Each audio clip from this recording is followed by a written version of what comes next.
जी बिस्मिल्लाहिर्रहमानिर्रहीम अस्सलाम वालेकुम फ्रेंड्स, हम आपको वेलकम करते हैं अपने YouTube channel Luqman English Academy के अंदर।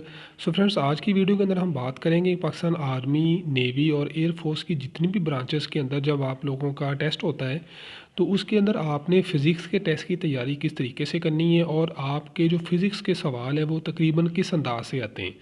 और आज की वीडियो के अंदर जो कुछ नोट्स होंगे वो इंशाल्लाह आपको मुकम्मल आपको वजाहत के साथ आपको बताए जाएंगे कि जब आपने फ़िज़िक्स की तैयारी करनी है या जब आपके फ़िज़िक्स के पेपर आपका हो रहा होता है तो किस तरह से आपके सवाल आते हैं और आपने उनकी जब तैयारी करनी है तो किस अंदाज से करनी है। तो आज की वीडियो को आपने बिल्कुल भी मिस नहीं करना, मुकम्मल वीडियो वॉच करनी है और एहतियात से इसको देखिएगा, कोई चीज़ भी आपने इसकी मिस नहीं करनी।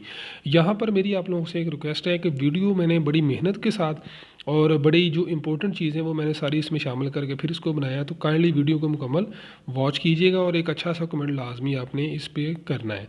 ठीक है जी। तो चलें जी, मैंने स्टार्ट लिया है वो है आपका जो चैप्टर नंबर 12 है जो लाइट से रिलेटेड है, यानी जिसमें ऑप्टिकल से रिलेटेड आपका जो चैप्टर है वहाँ से मैंने स्टार्ट लिया है। पेपर के अंदर बहुत सारी चीज़ें इसमें से आ रही हैं तो बहुत ज़रूरी था कि मैं आप लोगों को ये बताऊं कि आपने इसकी तैयारी कैसे करनी। सबसे पहले जी हम स्टार्ट लेते हैं जी कि आपका मिरर और लेंस का डिफरेंस होता क्या है। सबसे पहले हम बात करेंगे जी मिरर के बारे में कि मिरर होता क्या है। चीज़ें मैं थोड़ी सी एक्सप्लेन करूँगा, इसको रिपीट करके सुन लीजिएगा। टाइम हम कोशिश करेंगे थोड़े से टाइम के अंदर इसको कवर करने की।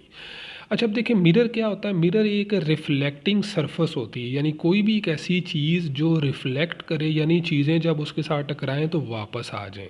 ठीक है, सादा लफ्ज़ों में वापस आ जाए, वो चीज़ आपकी कहलाती है मिरर। मिसाल के तौर पर जो इसको हम उर्दू में आईना कहते हैं, ठीक है, इसको शीशा नहीं कहते इसको आईना कहते हैं जिसमें हम अपना चेहरा देखते हैं। अब इसकी जो टाइप्स होती हैं वो दो तरह की होती हैं, एक कनकेव मिरर होता है और एक कन्वेक्स मिरर होता है। फ़र्क क्या होता है कि जो कनकेव मिरर होगा इसकी अंदरूनी जो गहरी सतह होगी, इनर कर्व्ड सरफेस, जो अंदरूनी गहरी सतह होती है वो रिफ्लेक्ट करती है। मिसाल के तौर पर यहाँ पर आप देखें, मैंने एक तस्वीर यहाँ पर लगाई है, इसमें आपको समझने में आसानी हो रही है कि जो अंदरूनी इसकी कर्व्ड शक्ल है ना, जो अंदरूनी जो आपको थोड़ी सी कलर में ना थोड़ा सा ब्लू टाइप कलर उसका बनाया हुआ यहाँ पर ये देखें।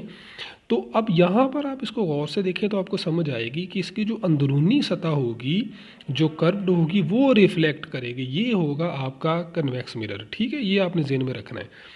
चीज़ों को आपने मिक्स नहीं करना, आपको इंशाल्लाह जो चीज़ें बताई जा रही हैं उसके मुताबिक आपने चलना। ठीक है, अब इसकी आपको समझ आएगी जो कन्वेक्स मिरर होगा वो कौन सा होगा, जिसकी अंदरूनी गहरी सतह रिफ्लेक्ट करेगी। ठीक है।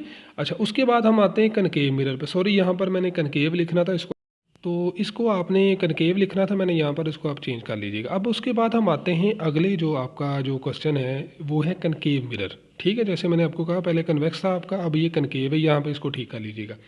अब इसका क्या होगा, इसकी जो बैरूनी ऊपरी सतह होगी, जो आउटर जो सरफेस होगी वो इसकी रिफ्लेक्ट करेगी, यानी इसकी बैरूनी जो सतह होगी वो यहाँ पर रिफ्लेक्ट कर रही होगी। ठीक है, ये आपने दो चीज़ों को ज़हन में रखना है। जब हम आगे चलेंगे तो फिर आपको इसकी समझ आ जाएगी कि हमने इनको किस तरीके से समझना है और इनकी जो फोकल लेंथ के हवाले से जो हमने बात करनी है वो किस तरह से करेंगे, वो हम जब आगे चलेंगे तो वो सारी चीज़ें फिर आपको समझ आ जाएंगी। तो यहाँ तक आपको समझ आ गई जी। ओके जी।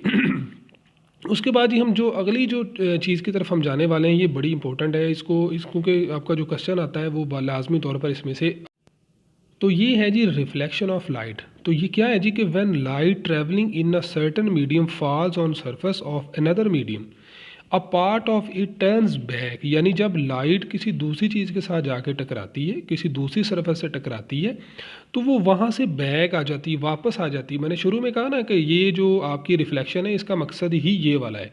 तो वो वहाँ से जैसे ही वापस आती है तो ये आपकी रिफ्लेक्शन हो जाती है। अब इसके दो रूल्स होते हैं, दो इसके कानून हैं।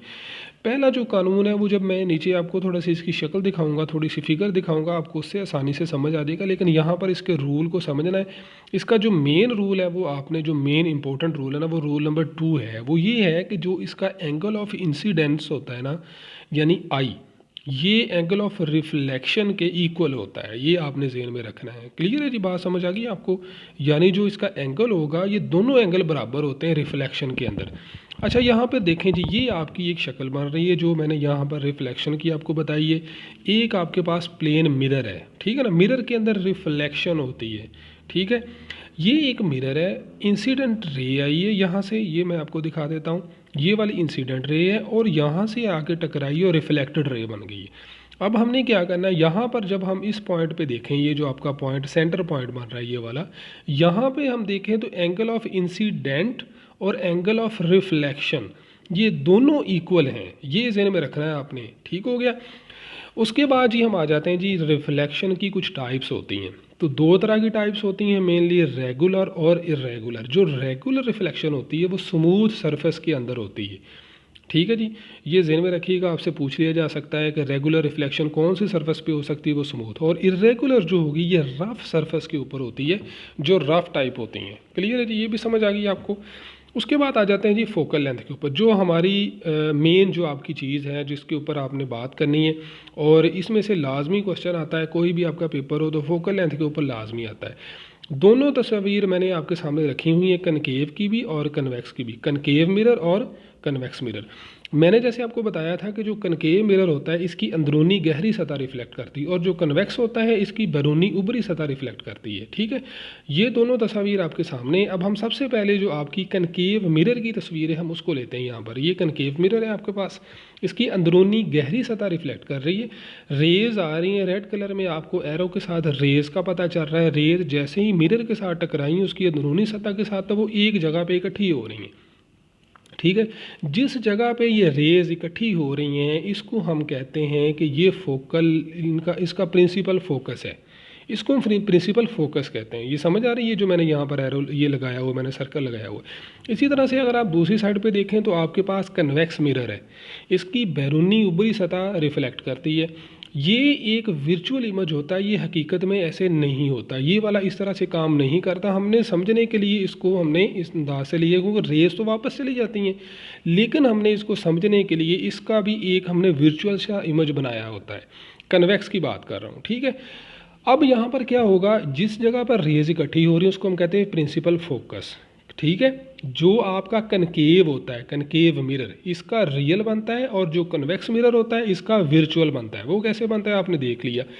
अब होगा क्या, हम यहाँ पर बात करेंगे इनकी करैक्टरिस्टिक्स की, क्योंकि पेपर में आपके पास इस तरह का क्वेश्चन लाजमी आता है, कन्वेक्स मिरर का और कनकेव मिरर का। मैंने आपको चीज़ें सारी बता दी कि जो कन्वेक्स मिरर है इसके अंदर क्या होता है कि इसका जो इमेज है वो बिहाइंड बन रहा होता है, जैसे अभी आपने देखा, जो मैंने आपको ऊपर तस्वीर दिखाई है इसमें आपने देखा। और जो कनकेव होता है इसका फ्रंट पे बन रहा होता है, अभी आपने देखा।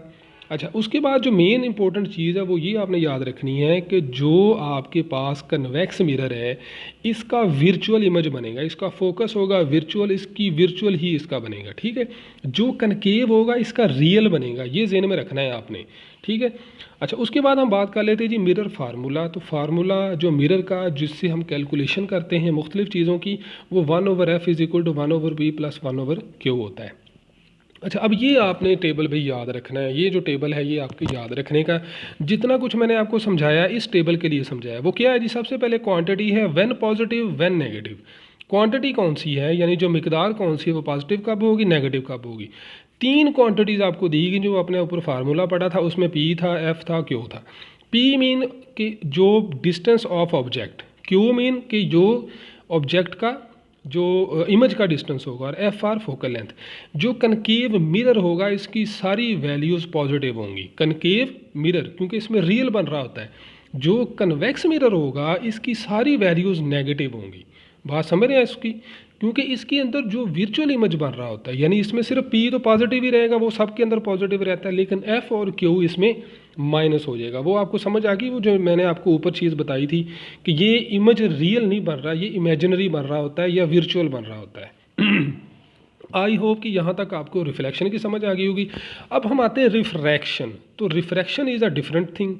रिफ्रैक्शन होगी लेंस के अंदर, ग्लास के अंदर। वो कैसे होगी वो देखते हैं जी। कि होता क्या है जी कि जब लाइट गुजरती है और वो बेंड होकर गुजर जाती है, वापस नहीं जाती, पास कर जाती है, यानी उसमें से गुजर जाती है, उसको हम कहते हैं कि ये रिफ्रैक्शन है। ठीक है, अब इसके अंदर क्या होता है, वही चीज़ें हैं जी। इंसिडेंट रे होती और इसमें रिफ्रैक्टेड रे होगी, रिफ्लेक्टेड नहीं रिफ्रैक्टेड रे होगी, क्योंकि ये रिफ्लेक्शन नहीं बल्कि रिफ्रैक्शन हो रही होती है। ठीक है, इंसिडेंट आई रे आई एक ग्लास में गई और बेंड हो जाती है और गुजर जाती है, इस वजह से यहाँ पर जो एंगल ऑफ इंसिडेंट इसका होता है ना वो छोटा होता है। ठीक है जी, वो आपका यानी जो एंगल ऑफ इंसिडेंट है वो बड़ा होगा, लेकिन एंगल ऑफ रिफ्रैक्शन जो है वो छोटा होता है, क्योंकि वो अंदर को थोड़ी सी टर्न हो जाती है। ठीक है, वो हम आगे जाके थोड़ा डिस्कस करेंगे। तो यहाँ तक आपको रिफ्रैक्शन की समझ आ गई। रिफ्रैक्शन में क्या होगा कि लाइट इसमें से गुजर जाएगी। रिफ्लेक्शन के अंदर क्या होता है कि लाइट वापस मुड़ जाती है, वापस टर्न हो जाती है, टर्न बैक हो जाती है।